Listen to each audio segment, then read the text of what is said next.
દર્શકોને જણાવશો કે હૃદયને મજબૂત કરવા માટે થઈને દૈનિક જીવનમાં લાઇફસ્ટાઇલમાં કયા પ્રકારના ફેરફાર કરવા જોઈએ?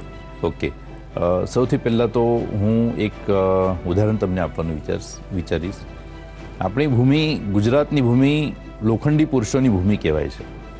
હવે લોખંડી પુરુષોની ભૂમિમાં આપણે કદાચ હૃદયનો વિચાર કરીએ તો હૃદય ખરેખર લોખંડ કરતાં પણ વધારે મજબૂતીથી રોજે રોજનું કામ કરતું હોય છે, પણ આપણે ખબર નથી હોતી.